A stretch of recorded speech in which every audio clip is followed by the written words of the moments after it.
Kitab Matius.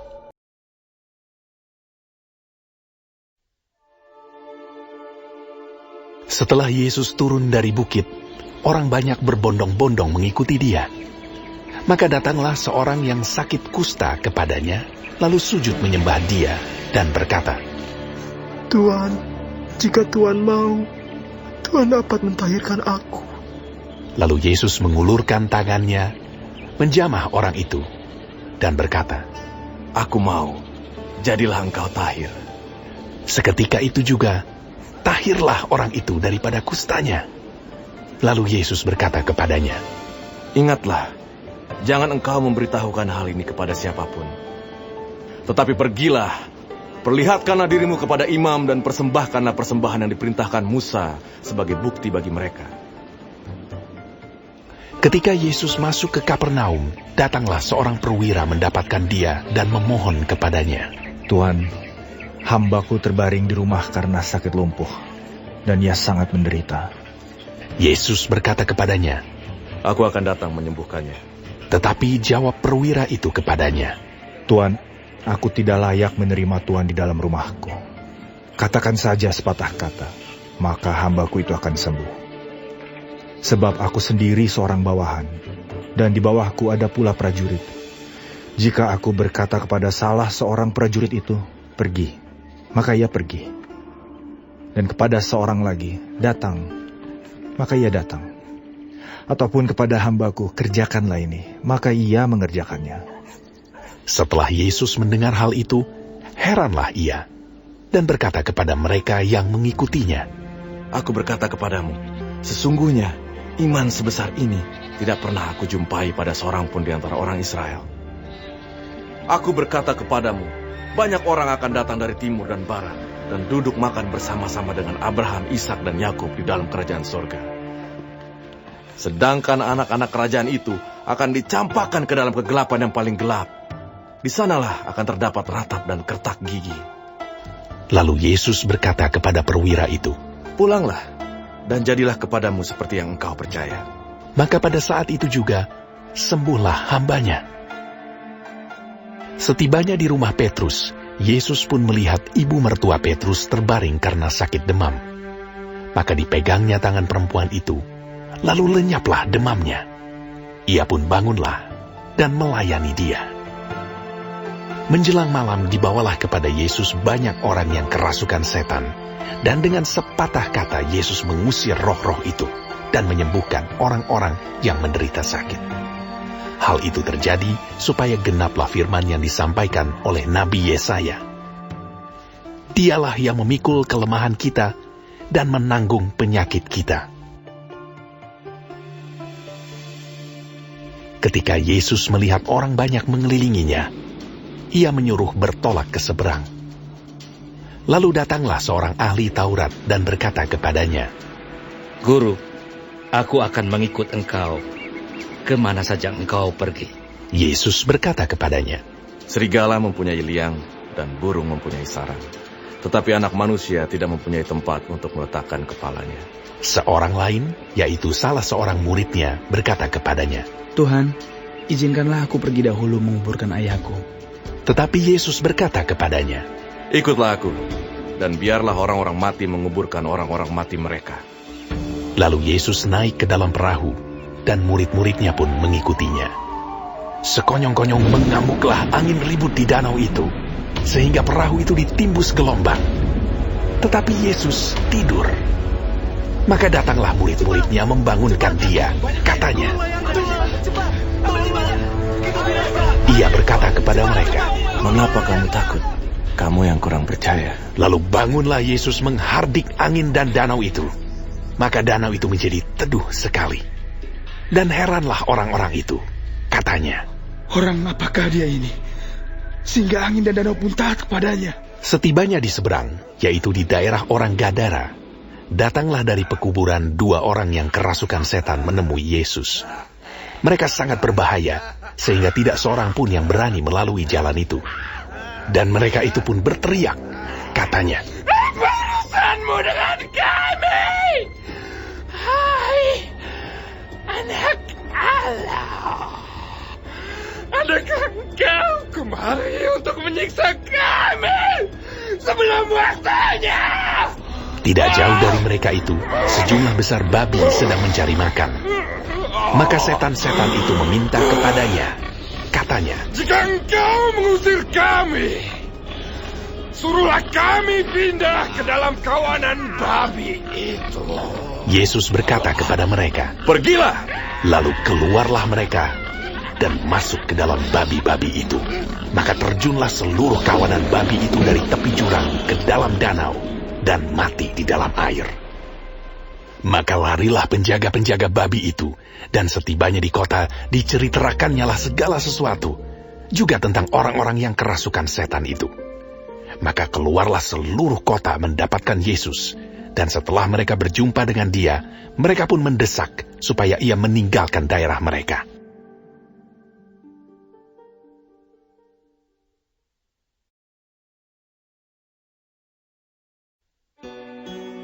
Sesudah itu naiklah Yesus ke dalam perahu, lalu menyeberang. Kemudian sampailah ia ke kotanya sendiri. Maka dibawa oranglah kepadanya seorang lumpuh yang terbaring di tempat tidurnya. Ketika Yesus melihat iman mereka, berkatalah ia kepada orang lumpuh itu, Percayalah hai anakku, dosamu sudah diampuni. Saya percaya Tuhan. Maka berkatalah beberapa orang ahli Taurat dalam hatinya, Ia menghujat Allah. tetapi Yesus mengetahui pikiran mereka, lalu berkata, Mengapa kamu memikirkan hal-hal yang jahat di dalam hatimu? Manakah lebih mudah, mengatakan dosamu sudah diampuni, atau mengatakan, bangunlah dan berjalanlah? Tetapi supaya kamu tahu bahwa di dunia ini, anak manusia berkuasa mengampuni dosa. Lalu berkatalah ia kepada orang lumpuh itu, Bangunlah, angkatlah tempat tidurmu, dan pulanglah ke rumahmu. dan orang itu pun bangun, lalu pulang. Maka banyak orang yang melihat hal itu takut, lalu memuliakan Allah yang telah memberikan kuasa sedemikian itu kepada manusia. Setelah Yesus pergi dari situ, ia melihat seorang yang bernama Matius duduk di rumah cukai. Lalu ia berkata kepadanya, Ikutlah aku. Maka berdirilah Matius, lalu mengikut dia. Kemudian ketika Yesus makan di rumah Matius, datanglah banyak pemungut cukai dan orang berdosa, dan makan bersama-sama dengan dia dan murid-muridnya. Pada waktu orang Farisi melihat hal itu, berkatalah mereka kepada murid-murid Yesus, Mengapa guru memakan bersama-sama dengan pemungut cukai dan orang berdosa? Yesus mendengarnya dan berkata, Bukan orang sehat yang memerlukan tabib, tetapi orang sakit. Jadi pergilah dan pelajarilah arti firman ini. Yang ku kehendaki ialah belas kasihan dan bukan persembahan. Karena aku datang bukan untuk memanggil orang benar, melainkan orang berdosa.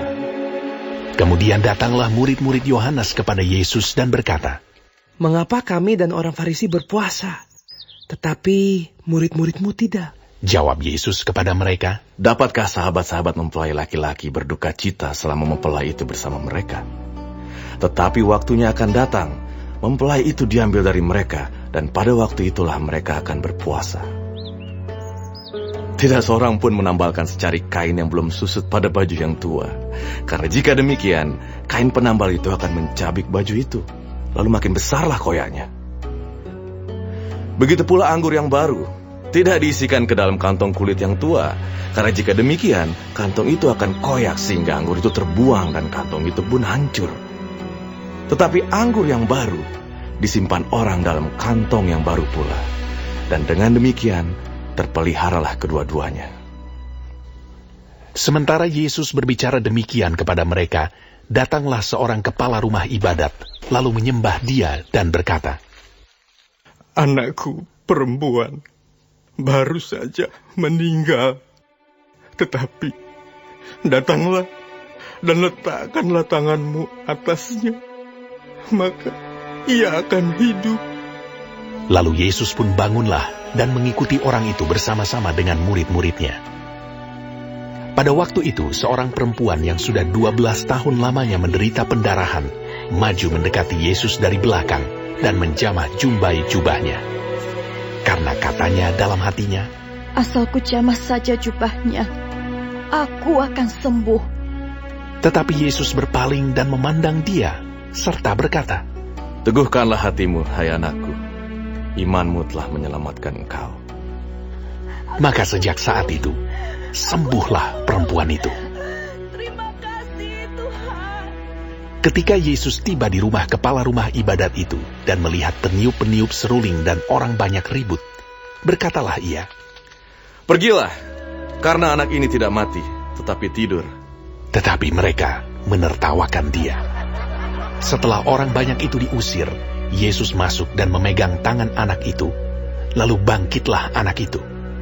Maka tersiarlah kabar tentang hal itu ke seluruh daerah itu. Ketika Yesus meneruskan perjalanannya dari sana, 2 orang buta mengikutinya sambil berseru-seru dan berkata, Kasihanilah kami, hai anak Daud. Setelah Yesus masuk ke dalam sebuah rumah, datanglah kedua orang buta itu kepadanya, dan Yesus berkata kepada mereka, Percayakah kamu bahwa aku dapat melakukannya? Mereka menjawab, Ya Tuhan, kami percaya. Lalu Yesus menjamah mata mereka sambil berkata, Jadilah kepadamu menurut imanmu. Maka meleklah mata mereka. Dan Yesus pun dengan tegas berpesan kepada mereka, katanya, Jagalah, supaya jangan seorang pun mengetahui hal ini. Tetapi mereka keluar dan memasyurkan dia ke seluruh daerah itu. Sedang kedua orang buta itu keluar, dibawalah kepada Yesus seorang bisu yang kerasukan setan. Dan setelah setan itu diusir, dapatlah orang bisu itu berkata-kata. Maka heranlah orang banyak, katanya, Yang demikian belum pernah dilihat orang di Israel. Tetapi orang Farisi berkata, Dengan kuasa pengurus setan, dia mengusir setan. Demikianlah Yesus berkeliling ke semua kota dan desa. Ia mengajar dalam rumah-rumah ibadat dan memberitakan Injil Kerajaan Sorga, serta melenyapkan segala penyakit dan kelemahan. Melihat orang banyak itu, tergeraklah hati Yesus oleh belas kasihan kepada mereka, karena mereka lelah dan terlantar seperti domba yang tidak bergembala. Maka katanya kepada murid-muridnya, Tuayan memang banyak, tetapi pekerja sedikit. Karena itu mintalah kepada Tuan yang empunya tuayan, supaya ia mengirimkan pekerja-pekerja untuk tuayan itu.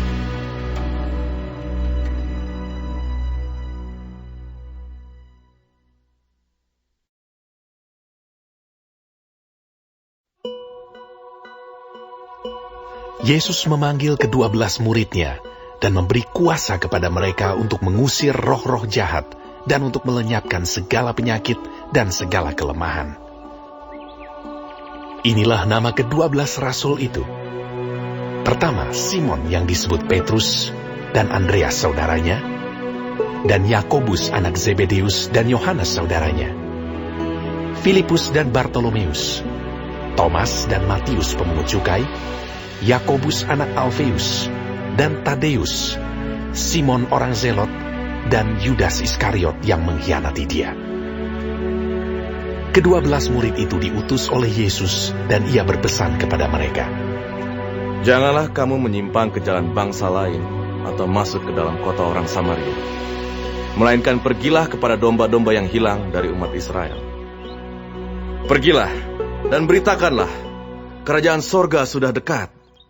Sembuhkanlah orang sakit, bangkitkanlah orang mati, tahirkanlah orang kusta, usirlah setan-setan.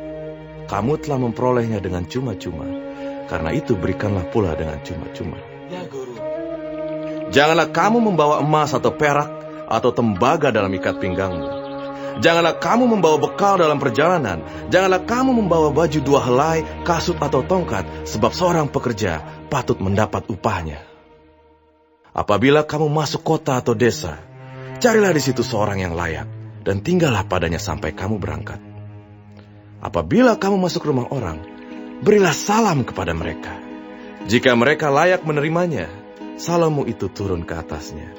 Jika tidak, salammu itu kembali kepadamu. Dan apabila seorang tidak menerima kamu dan tidak mendengar perkataanmu, keluarlah dan tinggalkanlah rumah atau kota itu, dan kebaskanlah debunya dari kakimu. Aku berkata kepadamu, sesungguhnya pada hari penghakiman tanah Sodom dan Gomora akan lebih ringan tanggungannya daripada kota itu. Iya, Guru. Lihat, aku mengutus kamu seperti domba ke tengah-tengah serigala. Sebab itu hendaklah kamu cerdik seperti ular dan tulus seperti merpati. Tetapi waspadalah terhadap semua orang. Karena ada yang akan menyerahkan kamu kepada majelis agama, dan mereka akan menyesah kamu di rumah ibadatnya. Dan karena aku, kamu akan digiring ke muka penguasa-penguasa dan raja-raja sebagai suatu kesaksian bagi mereka dan bagi orang-orang yang tidak mengenal Allah. Apabila mereka menyerahkan kamu, janganlah kamu khawatir akan bagaimana dan akan apa yang harus kamu katakan. Karena semuanya itu akan dikaruniakan kepadamu pada saat itu juga. Karena bukan kamu yang berkata-kata, melainkan roh Bapamu.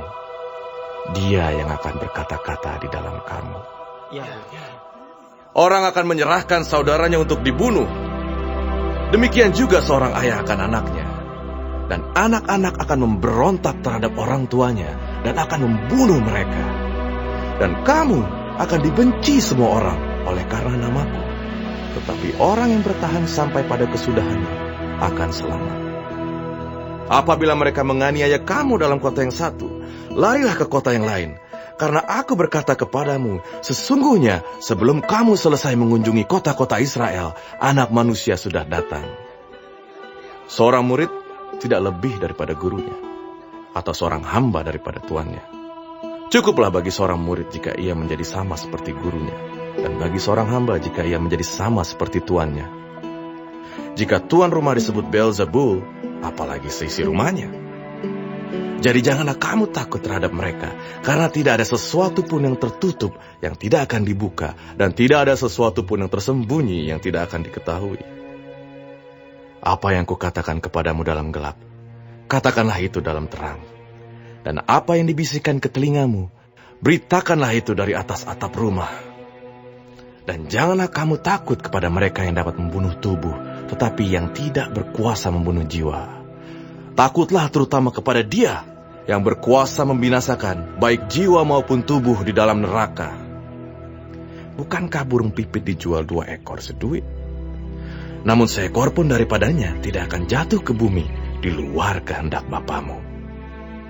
Dan kamu, rambut kepalamu pun terhitung semuanya. Sebab itu, janganlah kamu takut, karena kamu lebih berharga daripada banyak burung pipit.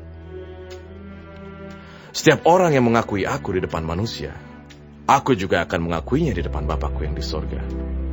Tetapi barang siapa menyangkal aku di depan manusia, aku juga akan menyangkalnya di depan Bapa-Ku yang di sorga. Jangan kamu menyangka bahwa aku datang untuk membawa damai di atas bumi. Aku datang bukan untuk membawa damai, melainkan pedang. Sebab aku datang untuk memisahkan orang dari ayahnya, anak perempuan dari ibunya, menantu perempuan dari ibu mertuanya, dan musuh orang ialah orang-orang seisi rumahnya. Barang siapa mengasihi bapa atau ibunya lebih daripadaku, ia tidak layak bagiku. Dan barang siapa mengasihi anaknya, laki-laki atau perempuan, lebih daripadaku, ia tidak layak bagiku. Barang siapa tidak memikul salibnya dan mengikut aku, ia tidak layak bagiku. Barang siapa mempertahankan nyawanya, ia akan kehilangan nyawanya. Dan barang siapa kehilangan nyawanya karena aku, ia akan memperolehnya. Barang siapa menyambut kamu, ia menyambut aku. Dan barang siapa menyambut aku, ia menyambut Dia yang mengutus aku. Barang siapa menyambut seorang nabi sebagai nabi, ia akan menerima upah nabi. Dan barang siapa menyambut seorang benar sebagai orang benar, ia akan menerima upah orang benar. Dan barang siapa memberi air sejuk secangkir saja pun pada salah seorang yang kecil ini, karena ia muridku, aku berkata kepadamu, sesungguhnya ia tidak akan kehilangan upahnya daripadanya.